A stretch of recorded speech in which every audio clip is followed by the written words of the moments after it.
Hey guys, what's going on? My name is Dino, or Dixo, and in today's video it's a nice, quick and easy Feral Druid guide for Shadowlands 9.0.2.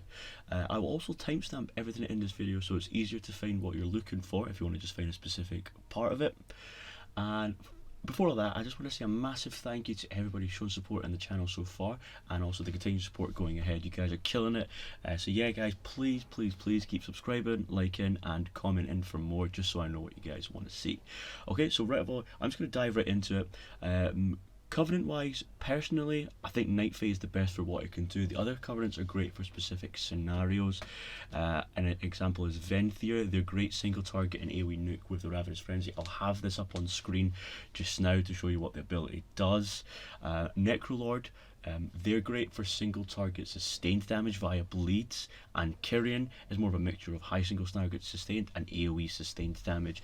But I feel Night Fae, it just outshines all of them. This is the Night Fae ability here. I'll hover over it. Rapid flurry of 16 druid spells and abilities over 4 seconds. It is amazing. It provides an immediate burst, which we lack, and alongside it has AoE burst capabilities with the Moonkin affinity. I'll explain more of it into that later. And also you can off heal as well. If you go into human form, and I was use Convoke right now, so I'll do it right now for you. If I come out of this form in human, it just starts healing. Obviously it does start down Moonfire. But yeah, you do have those form of capabilities to off heal. Yeah. To top it all off as well, it is on a 2-minute CD, which is perfect for boss fights. It perfectly lines up with other boss encounters and mechanics. And they do all seem relatively close together, all the covenants, but I feel like Night Fae is going to take the lead, and it also is the most fun spell to press as well. As you've just seen there, the 16 druid spells. If you do play this as another spec, Guardian has 16 spells, Balance has 16 spells, but Resto only has the 12. So if you do play another spec, just to make you aware of that. Next, let's move on to Soulbinds / Conduits. Short and sweet, let's keep it simple. Naya is going to be your go-to for raiding. Grove Configuration, this ability here is amazing. It provides you with a massive health increase once you use your Convoke.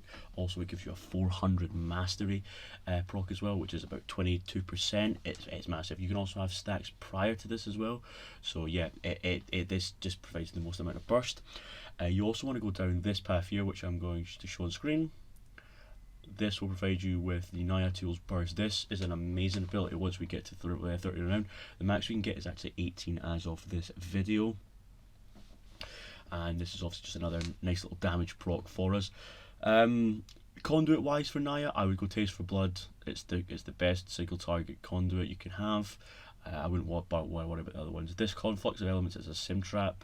Don't take it. It does provide a nice burst every 2 minutes, but in a boss fight you're going to be doing a lot more bites, and having the Taste for Blood potency conduit, you're going to notice it a lot more. Dreamweaver right now is the best for Mythic Plus because of the pod tender. It can save your life. They also have the endurance conduit alongside 2 potency conduits as well, which is why it's shining so much in Mythic Plus. Right now I would probably go along with the well-honed instincts. Every 70 seconds I get a free frenzy regeneration if I fall below 4% health. This gives me a 32% HP heal without pressing any button. It's a lifesaver. Carnivorous Instinct as well. It shines really well with our talents, which I'll go into in a moment.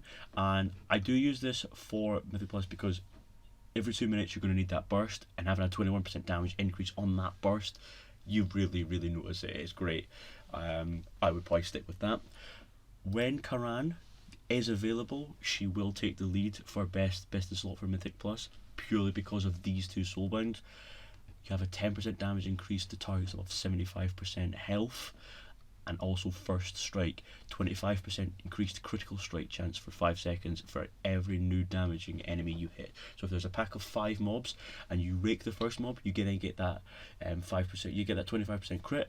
You then obviously Primal Wrath, it'll then hit them all again. It will then refresh that crit, and then you can swipe spam with that extra crit, or you can Convoke for that 25% increased crit. And it has great synergy, great synergy, and this is for every single pack as well. There's no cooldown on this. It's only when you hit a new enemy. She also has great defensive conduits again. So Karan, you'll get the tougher bark, which will give you reduced bark skin. You'll also have the endurance conduit, again, the well-honed instincts, and then you can have the finesse one, which could be anything you decide to. I would probably go along with Born of the Wilds to reduce the cooldown off your Mighty Bash. Great for your for Mythic Plus. Okay, let's talk gear now and stat priority. Okay, so our stat priority is as follows. It's going to be agility, then it's going to go critical strike, then it's going to go mastery, then it's going to go versatility, and then lastly you're going to want to get haste. If you can get 0 haste like what I have here, that's the sweet spot you want to be at. But when you are gearing, try and focus on item level to begin with, and then you can start to prioritize the stats you need. So right now I'm quite fortunate to have pretty much crit mastery in all my slots except for a couple of them, but the ones that I don't, I have versatility mastery. So your item level is king, as long as you're getting 2 out of the 3 best stats, which are crit, mastery and verse. Haste, as I say, is not needed as much. It does have nice synergy with all legendaries, but I would focus purely on getting the critical strike rating and mastery, because this will bump up your damage more than what the haste will. In regards to legendaries, I personally run this one, the Apex Predator legendary. It does slightly worse than the Circle of Life and Death, which does increase your damage over time, affects dealer damage in 25% less time, so you don't need as much haste if you were to go this. So it's good also as well for resto, with that extra part with the healing over time effects. But yeah, this does seem higher than Apex Predator. I just prefer my Apex Predator for big free bites when it procs. This is good for Mythic Plus and raiding. I would use either or, this Circle of Life and Death or Apex Predator. Draw of the Deep Focus is the best numerically for single target. There are 4 bosses which are single target purely. It does lose value if there's a second target, so you only use it for those 4 bosses and then swap to another legendary. Don't see the point in that. It's a lot of hassle for what it's worth. And Kai Curio is the more spammy legendary when it's paired with Moment of Clarity, the talent. I'll show you the talent just now. So yeah, so Moment of Clarity causes your to trigger 50% more. Clear casting abilities generate 25% of their energy cost, and your maximum energy is increased. So you get 90 energy total with both of these increased, so you go up to 190 energy rather than the standard 100, and you're going to be getting a lot more energy back with the clear casting effects. But tell up to you how you want to play. That's the more spammy build where you're spending a lot more generators rather than the big bites procs, which is what I've got going. But yeah, let's talk talent. So first of all, raiding talents, Sabretooth is going to be your best in slot. It just does the most for what it's worth as well. Wild Charge, Tiger Dash, personal preference. You choose what you'd like. Balance Affinity is going to be the way to go. The 3 yards increase is just better no matter what you're doing. Resto Affinity has its moments in Sun King Salvation fight if you have other amplifications available, i.e. if you've got a couple of Holy Priests that can do Guardian Spirit, so then you can go Resto Affinity, then you pair it with Heart of the Wild, you can get this really nice off healing going off to help the fight out, but it's not needed. Mighty Bash is what I would still use for raiding, just so if there's an ad you can stun it. It comes in clutch. Soul of the Forest is going to be your best to slot here as well. It's just that passive, it's click and forget. It's theirs. Every time you use a bite on 5 combo points, you're going to get 25 energy back. It also deals 5% more damage, same with Rip. So every time you do a single Rip on a target, you're going to get the energy back. It's going to give you 25 back, cost 20, you've made 5 profit. Hey. And yeah, it also does 5% more damage again. Single target, you're going to want to run Brutal Slash, any form of ad fights, i.e. Denafrius, the final phase there's ads, Sun King Salvation there's ads, there's all those other fights there is ads you would want to use for Primal Wrath. Brutal Slash is the go-to for single target though. And the last talent, Blood Talons, is the best numerically. It will do the most amount of damage for what it's worth. It's a lot of setup. I personally don't like it. I don't like the playstyle of Blood Talons, so I used to run Moment of Clarity, but now I'm more comfortable with my energy management.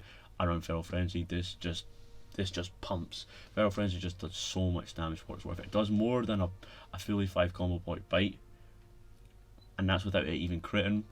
So it just does so much damage. You add in Tiger's Fury with it, you get that rolling as well. It's amazing. That would be my go-to, guys. Okay guys, this is going to be your rotation for single target, single target alone. This is the talent setup that you would use for pure single target. First of all, you want to start off in Stealth. Before that, actually, if you look at the bottom right hand corner, I have an arrow called Truffy GCD, which will track all the abilities that I use in order from left to right. So, as I say, starting stealth, then we're going to. So, first of all, we're going to rake, we're going to thrash, then we're going to brutal slash to 5 combo points, we're going to berserk, we're going to rip, we're going to convoke, we're then going to bite, we're then going to feral frenzy, we're then going to bite again, then we're going to shred, bite, then we're going to rake whilst Tiger's Fury is active, and we've also got berserk up, then we're going to continue to shred, bite, shred, bite, shred, bite. So this is what it looks like in a normal speed. Okay, rake, thrash, brutal slash. We're going to get one more off. Okay, then we're going to go berserk. We're going to go rip, convoke. We're going to go bite, feral frenzy, bite, shred. Then we're going to bite right away, and then we're going to rake. Okay, unfortunately we didn't get out. We're going to Tiger's Fury. We're going to shred. We're going to bite, shred, bite. And we're going to keep doing this and maintaining it. As soon as berserk falls off, we're then going to brutal slash to 5 combo points here. Wait for the 50 energy, bite again. Keep rake up at all times. At this point, I wouldn't bother wasting your time keeping thrash up. It's not worth the damage. It's just good to have it during your burst and your opener because of this conduit, Taste for Blood. It does add the amplification. This actually works with thrash alongside feral frenzy, so that's an extra 5.6% ferocious bite damage on the burst, which comes in clutch. For AoE, we'll just head on over. AoE, we would have Primal Wrath.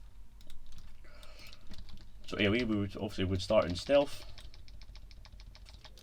We would rake, then we'd probably swipe to 5 right away. Then I would Primal Wrath. Then I would rake on the other targets, get them rolling. Then I would swipe to 5 combo points. We get a nice bite proc here, I can funnel that into the main target. There I would refresh Primal Wrath, because I've not been fortunate enough to get any other procs. So then we rake, to reapply rake again.